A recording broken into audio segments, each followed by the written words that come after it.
பாபா ஓர் கருணாலயம்,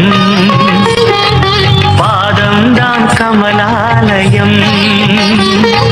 பாபா ஓர் கருணாலயம், பாதம்தான் கமலாலயம்.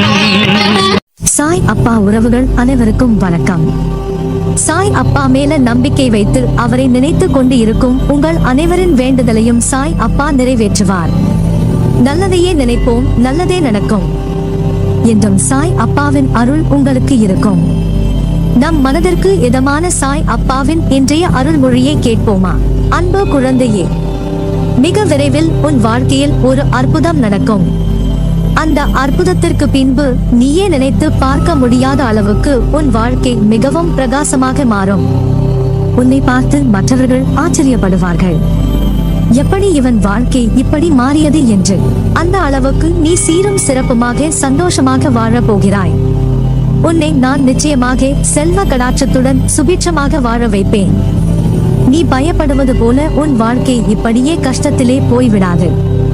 கண்டிப்பாக நீ மற்றவர்கள் ஆச்சரியப்படும் அளவிற்கு மிகப்பெரிய அளவில் வாழப் போகிறாய். என்ன தடுமாற்றம் உனக்கு? ஏன் குழப்பத்தில் இருக்கிறாய்? உன்னை சீரும் சிறப்புமாக வாழ வைப்பது என் கடமை. உன் கவலைகளை போக்கி உனக்கு நல்ல வாழ்க்கையை அமைத்து கொடுப்பேன். உன் வேண்டுதல்களை நிறைவேற்றுவேன். குபேர ராஜயோகத்தை உனக்கு தருவேன். அதனால் கவலையை விடு என்றும் உன்னை கவனித்து வருகிறேன். உன் எண்ணம் தடுமாறும் போது உன்னை நல்வழிப்படுத்தி தூய சிந்தனை அளிப்பேன். நீ வேதனைப்படும் காலத்தில் உன்னோடு இருந்து ஆறுதல் அளித்து வேதனை போக்கும் வழியை கூறுவேன். பல பிரச்சனைகளுக்கு உடனடி தீர்வு மறதிதான் என்பார்கள். நேற்று நடந்தவை நேற்றே போகட்டும். இனி நடக்கப் போவது உனக்கு நல்லதாக நடக்கும். என்றோ நடந்ததை நினைத்துக் கொண்டு இன்றும் நீ கஷ்டப்பட்டு கொண்டிருக்க வேண்டிய அவசியமே இல்லை. நடந்ததை மறந்துவிட்டு இனி நடக்கப் போவதை நன்றாக மனதில் வைத்து செயல்படு. நல்லதோ கெட்டதோ எதுவாயினும் நடந்து அதை அனுபவித்து தீர்த்த பின் அதை மறந்து விட வேண்டும். எதுவும் நடக்காதது போல இருந்து கொண்டு புதிய ஒன்றை தேட வேண்டும். அந்த புதிய ஒன்று ஆனந்தத்திற்கு நம்மை அழைத்துச் செல்வதாக இருக்க வேண்டியது அவசியம். நிறைய விஷயங்களில் மறதி இல்லாததால் தான் நிம்மதி என்ற உணர்வு நம்மிடம் இல்லாமல் போகிறது. எதிர்பார்ப்பு என்ற ஒன்று தோன்றி நிம்மதியை குலைக்கிறது. ஏமாற்றம் என்ற பாதிப்பு நிலை நம்மை திசை திருப்பி நிம்மதி என்ற உணர்வை பறித்துக் கொள்கிறது. கோபம், பழிவாங்கும் எண்ணம் போன்றவற்றை அது தூண்டி விடுகிறது. இதையெல்லாம் தவிர்க்க வேண்டுமானால் நேற்றைய சூழலை இன்றைக்கு மறந்துவிட வேண்டும். யதார்த்தத்தில் வாழ வேண்டும். அந்த நேரத்தில் மனக்கட்டுப்பாட்டை பிரயோகிக்க கற்க வேண்டும். பாதிப்புகளை நினைத்துக் கொண்டிருக்காமல் மனதை கட்டுப்பாட்டுக்குள் வைத்துக் கொள்ள வேண்டும். நமக்கு பிடிக்காத ஒன்று நடந்தால் உடனே எதிர்ப்பை வெளிக்காட்டும் நிலையை மாற்றிக்கொள்ள வேண்டும். பிடிக்காத ஒன்று நடந்தால் அது ஏன் நடந்தது, மறுமுறை அது நடக்காமல் இருக்க என்ன செய்யலாம் என்று யோசி.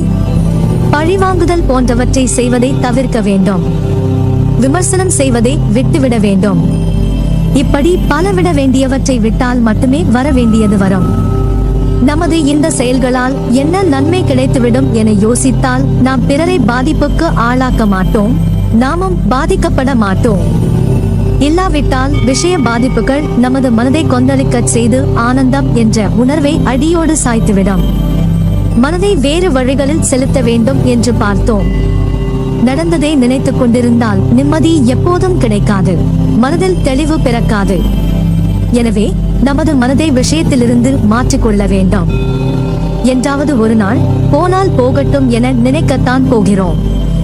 அது நடந்து வெகு காலத்திற்கு பிறகு நினைக்காமல் உடனே நினைத்தால் விளைவு நன்றாக இருக்கும்.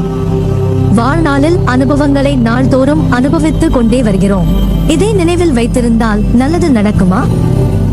அதை அப்படியே விட்டுவிட வேண்டும். இதற்கு மனதை மாற்றுவதே ஒரு மகத்தான வழி. உன் வீட்டில் பாதுகாவலனாக இருந்து உங்கள் அனைவரையும் தீய சக்திகள் அண்டவிடாமல் தடுத்து உங்களை காப்பேன். இல்லறத்தில் நல்லறம் காக்க ஒவ்வொரு நிமிடத்திலும் உன் மனதில் எச்சரிக்கை செய்வேன்.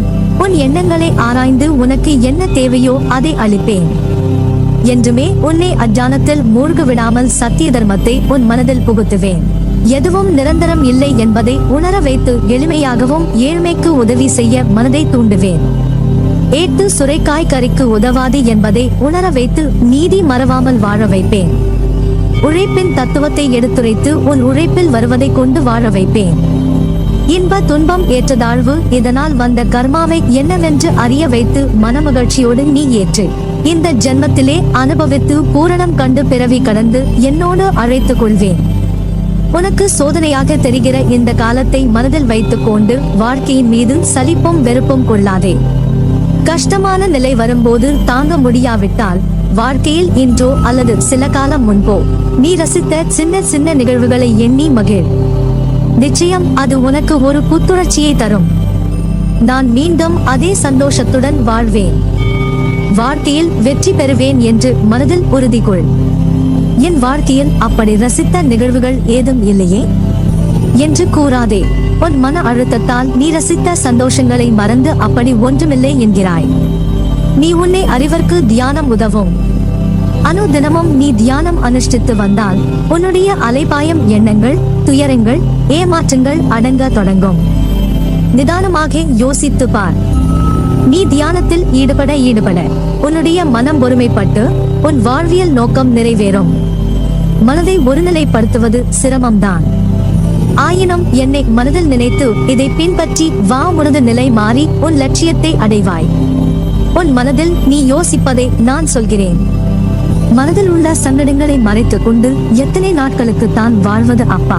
மனதில் இருந்து நிம்மதியை எப்போதோ இழந்து விட்டேன். அமைதி வெறும் வார்த்தைகளில் இருக்கிறதே தவிர மனதில் இல்லை.